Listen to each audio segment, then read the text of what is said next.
Growing food through the winter is a refreshing contrast in my Austin, Texas garden. Crisp mornings and sunny afternoons yield many cool season crops such as lettuce, radish, broccoli, and many fresh herbs, while succession planting ensures a steady harvest of these organic vegetables as we roll into spring. But as we navigate a warming climate, this is no carrot cakewalk. So how do we maximize food production in our backyard? And what techniques aid in season extension? In this video, I'll go over 8 essentials for winter garden maintenance. I'm Scott from New Garden Road, always out here to inform, inspire, and elevate you.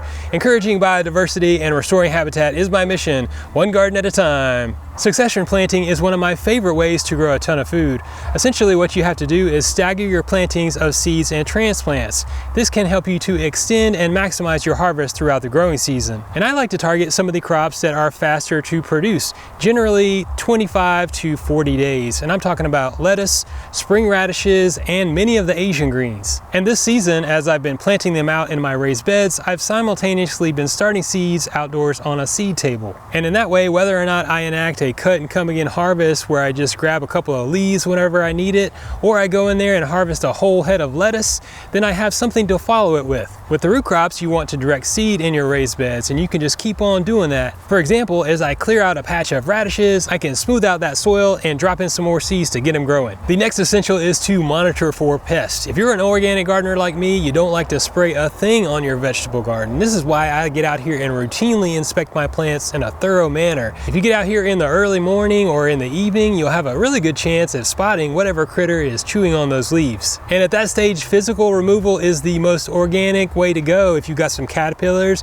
you simply wipe them off, you pick them off, you throw them to the side, you feed them to your chickens, whatever you got. On the flip side of that, you can enact a physical barrier such as insect netting, and this would require a low tunnel hoop structure over a raised bed, some clips. You just put some of that netting over there, and then you keep those cabbage loopers from getting to your plants in the first place. But many times biological controls are needed, such as beneficial nematodes or Bacillus thuringiensis, also called BT. I've got a whole video on beneficial nematodes. You should definitely check that out if you've got a buildup of some of those pesky critters like flea beetles, spotted cucumber beetles, or even the squash vine borer or sweet potato weevil. These are the ones that I was having the most trouble with, and beneficial nematodes as a biological control went a long way in helping to control them. BT is one that I will really hold off on applying unless it's absolutely necessary. This year I'm growing a ton of brassicas. I'm talking about broccoli, cauliflower, kale, collard greens, all those radishes, and some mustard greens, Asian greens, you got it. These and those tender lettuce greens are prime targets for caterpillars, and they'll munch on them overnight typically. Although BT is a targeted biological control that shouldn't harm beneficial insects,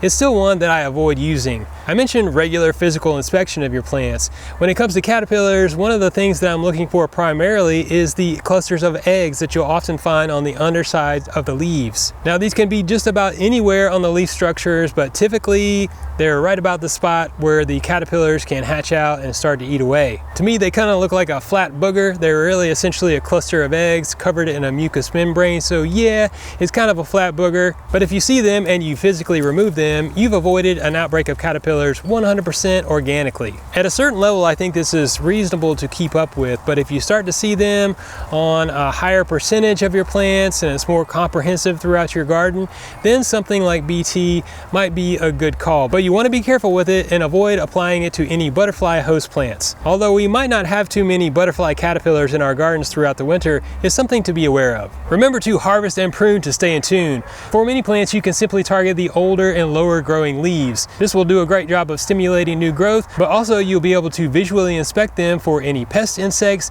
and their natural enemies. And with that, I also target any leaves that are touching the ground, as they'll be soft targets for ground-dwelling insects. I really find it helpful to employ some staking with my winter plantings, in particular the broccoli and kale plants. This will encourage upright and uniform growth while maintaining the spacing in between your plants, and it also aids in minimizing any potential wind damage. And I'm a big fan of applying liquid seaweed in the garden on a routine basis, typically every 1 to 2 weeks. Utilize the preconditioning power of this ocean treasure and encourage tougher leaf surfaces. And this will go a long way to enhance the resilience of your winter garden plantings through periods of environmental stress. And you've got to inoculate it.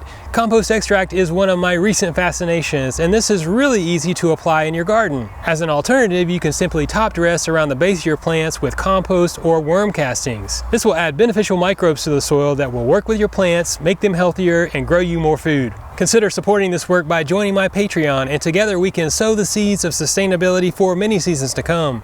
Thank you. Periodically, I like to drench fertilize my garden. This will help to stimulate new growth for the cut and come again crops such as the kale and lettuce that I've been harvesting on a daily basis, and it can also go a long way to help establish some of those baby plants throughout the winter months. And if you have some huge lush green broccoli or cauliflower plants that are showing no signs of forming a head, consider giving them a drench of the Neptune's Harvest fish fertilizer. The primary macronutrient in this one is phosphorus, and that will help to encourage flowers, fruits, and roots. Stay ready for the potential of any Arctic cold fronts. Monitor the weather closely and have a plan in place. Low tunnel hoop structures have been my go-to for extending the season in my winter garden. These are great for adding an insulating layer of frost cloth or shade cloth should we endure some warm spells. Insulate your soil with 3 to 4 inches of mulch, and should you see some cold weather in the forecast, get out there and water your plants deeply. Moisture in the soil will be the key in collecting solar radiation, which will help to keep your plants warm overnight. Combine all this with regular applications of liquid seaweed,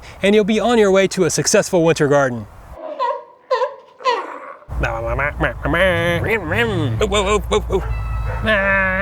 Where are the fireworks?